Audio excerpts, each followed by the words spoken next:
کتنا مشکل ہے کہ فلاں آدمی دین کے لیے مخلص ہے، بڑا مشکل کام۔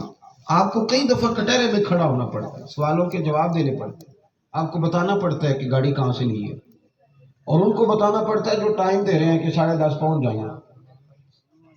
بھئی اگر یہ نہ ہوتی، بس میں آتے تو آپ کا 10:30 والا مسئلہ تو خراب ہو جاتا، اور یہاں سے ہو کے کہیں اور جاتے، بڑا مشکل ہے۔ اور جب اپنے آپ کو ثابت کرنا پڑتا ہے پھر انسان اور بڑے نیچے اتر جاتا ہے، اسے محسوس ہوتا ہے کہ نہ کردہ گناہوں کا جواب کیوں دوں، دینا پڑ جاتا ہے، لوگ سوال جواب کرتے ہیں۔ شیخو پورہ میں جلسہ تھا، ایک اجتماع تھا، تو ایک میرے سنگی ہیں، ان کے پاس گاڑی ہے 1.25 کروڑ والی، تو مجھے کہنے لگے آج تو میں اپنی گڈی کرنے، میں کہ تو تے لے جائیں گا تو پھر سارے ہم دسے گا کون کہ میری نہیں، فوٹو میٹر بن جاتی ہے، یہ کیسے مطلب سوال کا جواب کیسے دوں گا؟ وہ کہنے کچھ نہیں ہوتا صاحب، میرا دل کرتا، لے گئے۔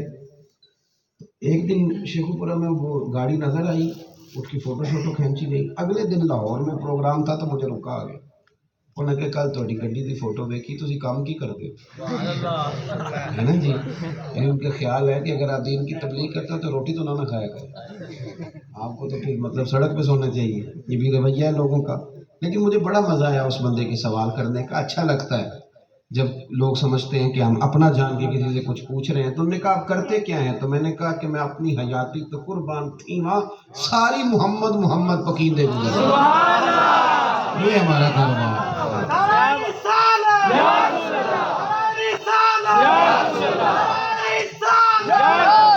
تو ادی کہتے ہیں میں نے کہا میں خود جاؤں گا، جا کے دیکھوں گا، ایسے تھوڑی مان جاؤں گا۔ ادی کہتے ہیں میں مدینے آیا، توجہ ہے میرے دوستوں، اور میں مطلب ایک آپ مائنڈ سیٹ آپ کا یہ کہ میں تنقید کرنے جا رہا ہوں تو پھر تعمیر کیسے ملے گی؟ ذہن میں جب بندہ زاویہ بنا کے جاتا ہے نا معاذ اللہ، تو اتنی جلدی مطمئن نہیں ہوتا۔ لیکن فرماتے ہیں جب میں مدینے حاضر ہوا اور میں نے مسجد نبوی میں حضور کو بیٹھے دیکھا، اور ایک پلیٹ میں کھانا تھا، اسی میں عمر فاروق جیسے چودھری کھا رہے تھے، علی المرتضیٰ جیسے ہاشمی قریشی کھا رہے تھے، اور اسی پلیٹ میں حبش کے بلال بھی کھا رہے تھے، اور اسی برتن میں رسول کریم بھی ان کے ساتھ کھانا تناول تھا۔ میرے دل پہ چوٹ لگی، اور کہتے ہیں کوئی امتیازی نشست نہیں تھی، سب زمین پہ بیٹھے تھے، حضور بھی زمین پہ بیٹھے تھے۔ آپ نے اگر زمین والوں سے رشتہ قائم رکھنا ہے تو پھر زمین والوں کے ساتھ اٹھا بیٹھا کریں۔ اگر آپ ہواؤں میں رہیں گے تو پھر دنیا داروں سے، لوگوں سے آپ کا رشتہ قائم کبھی نہیں ہوگا۔ کہتے میں نے یہ رنگ دیکھا نا تو میرے دل میں فوراً خیال آیا کہ مسجد تو کچی ہے اور چٹائی بھی بچھی ہوئی ہے تو گھر شاندار ہوگا۔ آپ کو پتہ ہے نا کئی دفعہ آستانوں پہ یہ بھی ہوتا ہے کہ مزار کے بالے قائم رہ جاتے ہیں اور سجادہ نشین کا گھر بڑا تگڑا ہو جاتا ہے، یہ بھی اللہ ماشاءاللہ بہت سارے۔ اس نے کہا میرے دل میں خیال آیا کہ مسجد کچی ہے، گھر شاندار ہوگا۔ حضور جس کو بھی ملتے تھے مسجد میں ملتے تھے، گھر میں تو حجرہ ہی ایک تھا۔ لیکن ادی کہتے میرے دل میں خیال آیا، اور جب حضور سے میرا تعارف ہوا تو کریم فرمانے لگے تیرے ساتھ یہاں نہیں بات کرنی، تو چل میں تجھے گھر لے کے چلوں۔ خیال آیا مسلمان نیک و بد پہچان جاتے ہیں، اور محمد آدمی کے دل کی باتیں جان جاتے ہیں۔ نبی پاک صلی اللہ علیہ وسلم نے فرمایا چل تجھے گھر لے کے چلتے ہیں۔ ادی کہتے ہیں میں حضور کے ساتھ گھر جا رہا تھا، پہلی چوٹ تو لگ چکی تھی کہ بادشاہ ہوتے تو تخت ہوتا، دربار ہوتا، لیکن زمین پہ بیٹھے۔ فرماتے ہیں کہ جب میں حضور کے ساتھ جا رہا تھا تو رستے میں ایک بوڑھی ملی، اس نے کہا حضور میں آپ ہی کی طرف جا رہی تھی، کوئی کام تھا؟ تو کریم رسول فرمانے لگے تو بتا میں تیری بات سنتا ہوں۔ حضور نہ وہیں گلی میں کھڑے ہو، آپ تشریف رکھیں جی، اللہ آپ کو خوش رکھے، اللہ تعالیٰ آپ کو برکات عطا فرمائے، بہت ساری نعمتوں سے نواز۔ بیٹھ جائیں، تھوڑی سی بات میں نے کر لی ہے، بس اتنی سی اور رہ گئی ہے۔ تو کہتے ہیں حضور نے نا اس بوڑھی کی بات سننی شروع کر دی تو میرے دل پہ دوسری چوٹ لگی۔ میں نے کہا جو گلیوں میں کھڑے ہو کے غریبوں کی بات سنے وہ بادشاہ نہیں، وہ اللہ کے رسول ہے۔ کیونکہ بادشاہ کے پاس تو اپوائنٹمنٹ لے کے جانا پڑتا ہے، پہلے اپلیکیشن جمع کرانی پڑتی ہے، پھر جانا پڑتا ہے۔ وہ ہارون رشید نا ایک دن اوپر کھڑا تھا دوسری منزل پہ اپنے مکان کے چھت پہ، تو نیچے سے حضرت بہلول دنا گزر رہے تھے۔ بادشاہ آدمی تھا، اس کے دل میں خیال آیا بابے سے تو دو چار باتیں کریں۔ اوپر کچھ اس کے سپاہی تھے، نیچے بھی کچھ پھیر رہے تھے، اوپر سے ایک ڈولی پھینکی گئی رسیوں سے باندھ کے، حضرت بہلول دنا کو اس کے اندر رکھا، اوپر کھینچ لیا ہے، منٹ لگا۔ بابا ناراض بھی ہوا تھوڑا سا کہ زبردستی کیوں بلایا. بادشاہ تھا, بادشاہ کہنے لگا جی ایک مسئلہ پوچھنے کے لیے بلایا ہے. فرمانے لگے اب تیری مرضی ہے نا, یہ کوئی طریقہ ہے بلانے کا. بادشاہ کہنے لگا آج نا آپ کو دیکھا ہے تو ایک سوال میرے ذہن میں جنم لے گیا ہے, جواب چاہیے تھا. تو کہا پوچھیں. کہنے لگا پوچھنا یہ تھا کہ بابا جی آپ اللہ تک کیسے پہنچے؟ تو حضرت بہلول دا نام مسکرائے, فرمانے لگے اسی طرح جس طرح ابھی زمین سے تجھ تک پہنچا. مانا کہ محبت کے سفر میں ہر گام پہ 100 مشکل ہے, لیکن یہ سفر آسان بھی ہے اگر ساتھ تمہارا ہو جائے. اس نے کہا جس طرح ابھی. حضرت فرمانے لگے جیسے کیا مطلب؟ کہنے لگے میں آپ سے ملنا چاہتا تو پہلے کوئی درخواست دیتا, اپوائنٹمنٹ لیتا, کسی کی کوئی سفارش کراتا, پھر کوئی ٹائم طے ہوتا, پھر بھی موڈ بگڑ جاتا تو آپ نہ ملتے. میں ملنا چاہتا تو مشکل ہو جاتی, جب آپ نے ملنا چاہا منٹ بھی نہیں لگا. فرمانے لگے میں رب تک جانا چاہتا تو پتہ نہیں کتنی مشکل ہوتی ہے, تو اسی نے کرم فرما دیا. میری طلب بھی تو تیرے کرم کا صدقہ ہے, یہ پاؤں اٹھتے نہیں بلکہ یہ اٹھائے جاتے ہیں. تو ادھی کہتے ہیں کہ حضور نے بات سنی, اب نبی پاک مجھے گھر لے گئے. یار نکل آئے تکلف سے. آپ یقین کریں کہ اب تو نقشوں کا لوگ 50-50 لاکھ دینے لگے نقشہ بنانے. یعنی گندم امیر شہر کی ہوتی رہی خراب اور بچی کسی غریب کی فاقے سے مر گئی. اب تو 50 لاکھ نقشے. اور جناب جو آپ کا باتھ روم ہے اس کے اندر جو اے سی کا کام ہے, میرے ایک دوست فرنیچر کا کام کرتے ہیں تو مجھے کہنے لگے کہ حضرت صاحب 1.25 کروڑ کا باورچی خانہ بھی بنتا ہے, لکڑی کا کام کرایا جا رہا ہے. کیا کہاں جائیں گے پھر, کیا ہو جائے گا پھر؟ اس مکان میں رہنے والوں کے پاس اسرائیل نہیں آئیں گے مثلا, کہاں تک پہنچ جائیں گے؟ عدی بن حاتم کہتے ہیں آسان زندگی دیکھی میں نے جو حضور نے ہمیں دی. کریم مجھے گھر لے گئے, میں معمولی آدمی کے گھر نہیں گیا, میں معمولی ہستی کے گھر نہیں گیا, ان کے گھر گیا ہوں جو رسولوں کے امام ہیں. آپ بات کو سمجھیں, جو نبیوں کے امام ہیں, جن حضرت موسیٰ کلیم اللہ کا قرآن کے ہر پارے میں تذکرہ ہے, وہ دعائیں مانگتے ہیں یا اللہ مجھے ان کی امت میں شامل فرما. حضرت ابراہیم خلیل جن کے لیے کہتے ہیں اس رسول کے گھر میں گیا. یار بڑی بڑی حویلیاں بھی تو ہونی چاہیے نا, چلے لوگ آتے جاتے ہیں, ڈیرے بھی تو ہوتے ہیں, آستانے بھی تو ہوتے ہیں. لیکن ندی کہتے ہیں میں اس حجرہ نور میں داخل ہوا جس کے دروازے پر حضرت جبریل جیسے لوگ دست بستہ کھڑے رہتے ہیں. اور میں نے ایک چٹائی دیکھی, وہ بھی 2 جگہ سے ٹوٹی ہوئی. ایک میں نے مٹکا دیکھا, 2 میں نے پیالے دیکھے. کریم رسول نے جب مجھے بٹھایا ہاتھ اٹھتا تھا تو چھت تک لگتا تھا, اور میں نے کپڑے حضور کے ایک گٹھڑی میں بندھے ہوئے اہل خانہ کا لباس ایک کونے میں دیکھا. حضور خود گئے پانی لائے, خود گئے کھجوریں لائے, خود گئے سرکہ لائے, خود گئے کھانا دیا. کہتے ہیں لوگوں میں کچھ نہیں سن رہا تھا, کچھ نہیں پوچھ رہا تھا, میں بس پڑھ رہا تھا حضور کے خد و خال, اور میں دیکھ رہا تھا حضور کا اٹھنا بیٹھنا. جب میں نے زندگی کو اتنے قریب سے دیکھا اور حسن کی اصل رنگ کو دیکھا تو میں دیکھ چکا سارا کچھ. تو حضور فرمانے لگے اب آپ جانا چاہیں تو اجازت ہے. کہتے ہیں میں اٹھ کے قریب چلا گیا. میں نے کہا سونے آپ کس نے جانا ہے, کلمہ پڑھائے, میں مسلمان ہونا چاہتا ہوں. ہمارے یہاں نا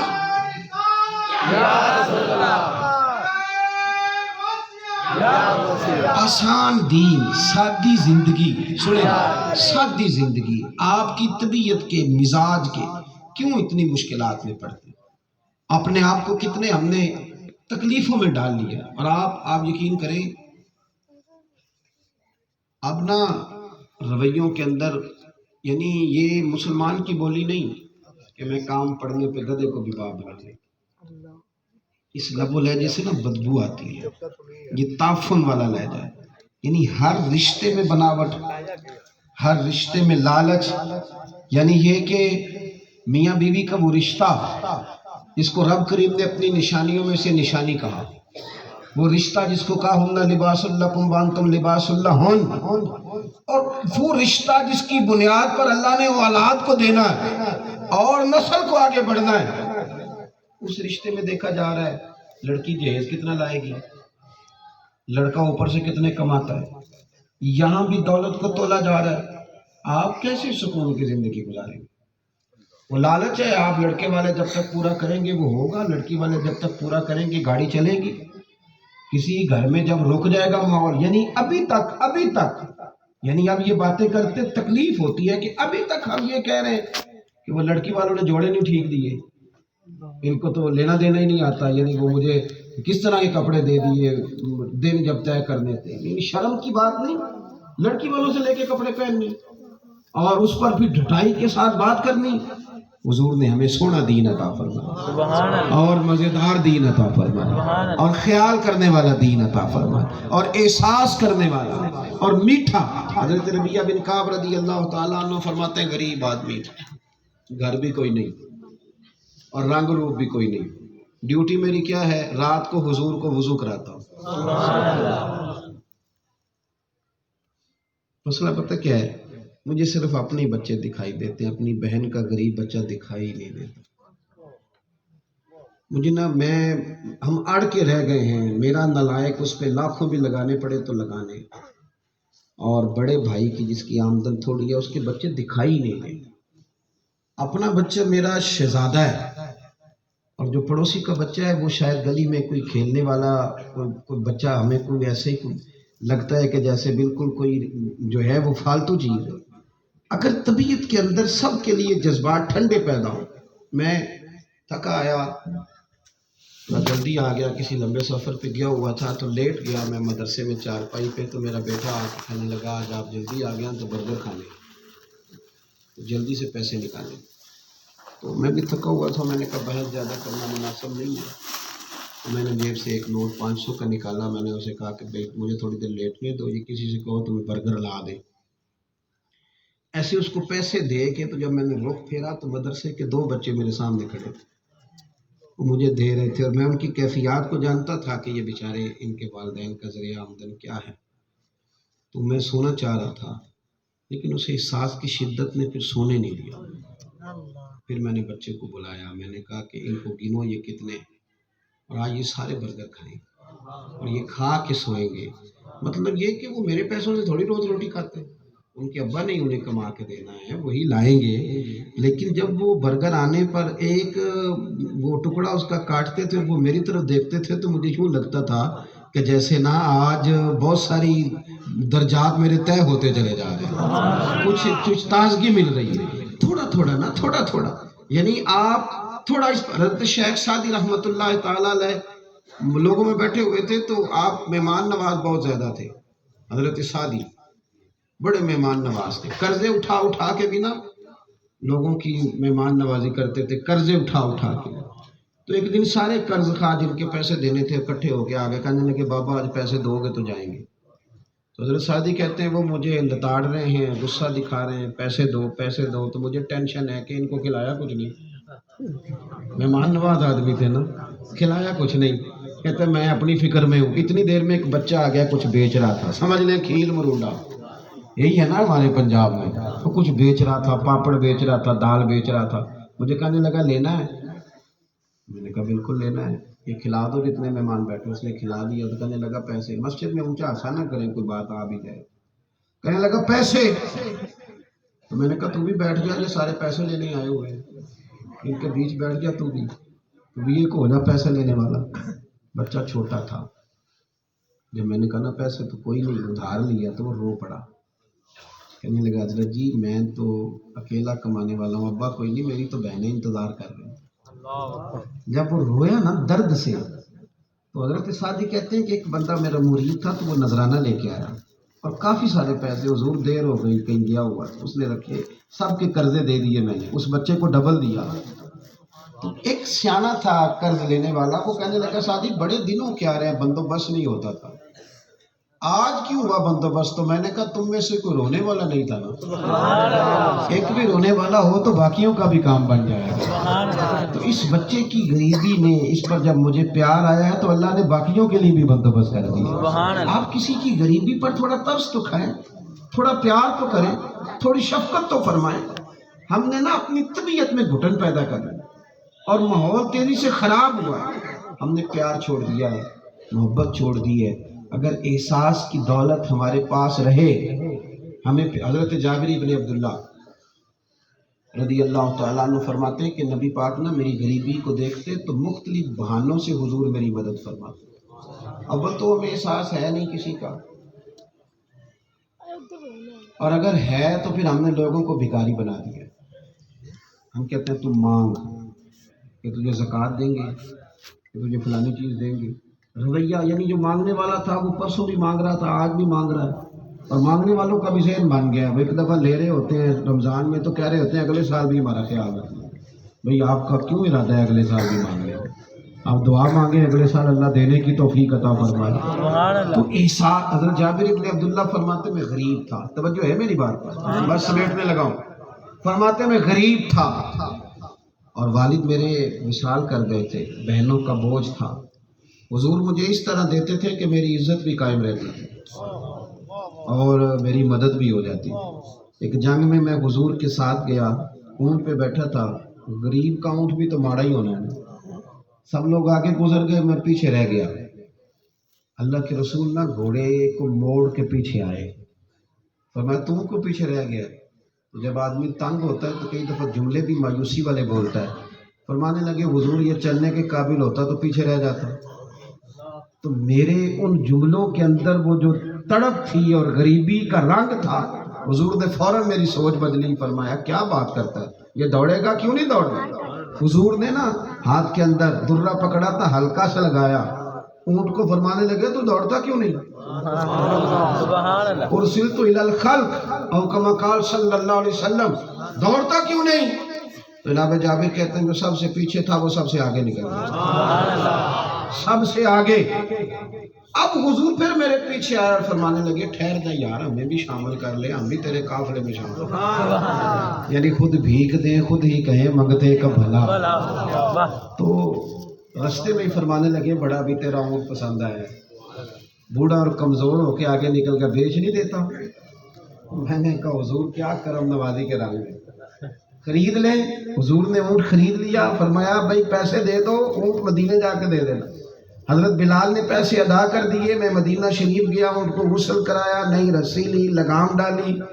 اب میں نہ نہلا دھلا کے کریم محبوب کی بارگاہ میں پیش کرنے آیا تو حضور فرمانے لگے کہ بلال رقم تو دے دی تھی، اب نا ایک گٹھلی کھجور کے برابر سونا تحفے میں دے دو جابر کو۔ کہتے وہ بھی حضور نے دے دیا، میں نے اونٹ کی لگام تھمائی تو حضور قبول کر کے تو واپس کہنے لگے جابر یہ اونٹ رکھ لے یار، میں نے خرید تو لیا ہے، اب میں تمہیں تحفے میں دینا چاہتا ہوں۔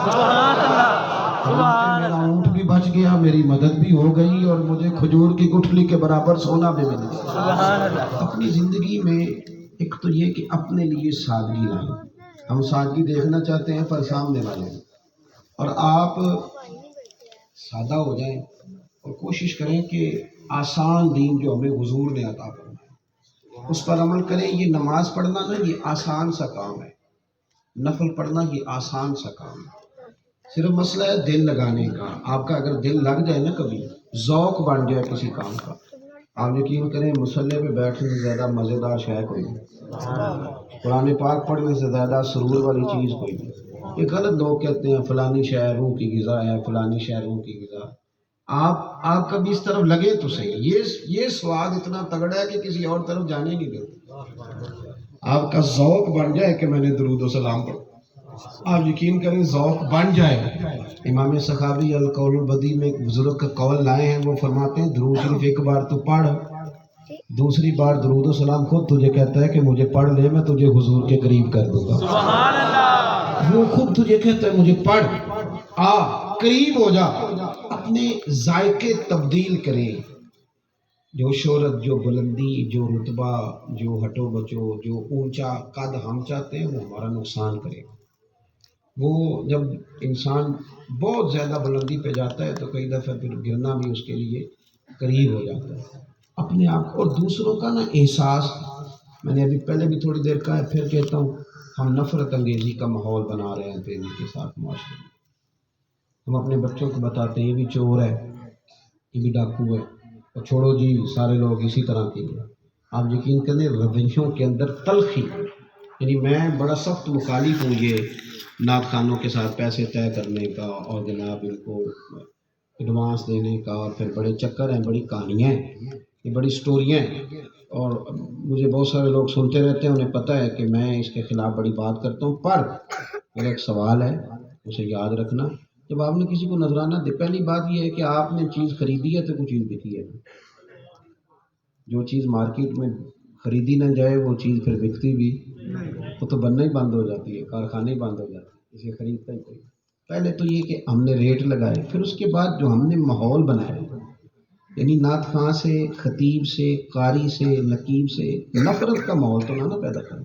آخر ہم نے مدینے والے کی نعت اسی سے سننی ہے، انہیں سیاںا کریں، انہیں ٹھیک کریں، ان پر محنت کریں، انہیں صحیح کریں، لیکن ان کے خلاف کوئی نفرت انگیزی کا ماحول پیدا، یہ غلط بات ہے، اس سے بچیں۔ اور کسی کے بارے میں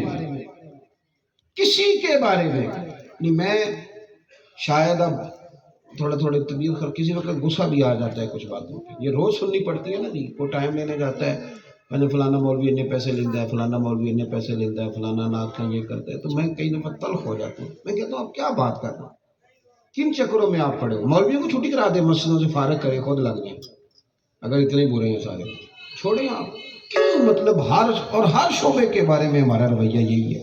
اب میں نے کہا کہ یہ ریٹ ہم نے بنائے ہیں تو ریٹ بنے، نہ بناتے تو بنتے بھی نہ، بنائے آپ نہیں بنیں گے، لیکن اگر بانی گئے ہیں تو پھر دیتے بھی ہو تو پھر بعد میں ذلت کیوں کرتے ہو، رسوائیاں کیوں کرتے ہو؟ ہاں، یہ میں موضوع آ گیا تو بات کرتا ہوں، اسٹیج پہ نا میں بیان سے پہلے کبھی بیٹھا نہیں کرتا تھا، پیچھے بیٹھتا تھا، پیچھے بیٹھنا کوفت ہو گیا، پیچھے جو بندر بانٹ ہو رہی ہوتی ہے نا پیسوں کی، وہ بڑا خوفناک منظر ہے نا جی، یعنی بندر بانٹ، یعنی اتنا دکھ ہوتا ہے کہ ہوں کدی کوالے کم کرتے سن یا باجے والے کرتے سن جڑے اسی کرنے ہیں، یعنی وہ ایک بندہ پانڈے والا بھی نال پایا ہے، وہ 1000 لے کے تے 950 دے رہے ہیں، کیا مطلب ہے؟ یہ مطلب کوفت ہے، یہ کس طرح؟ مطلب آپ اس سے آپ ذوق لیں گے؟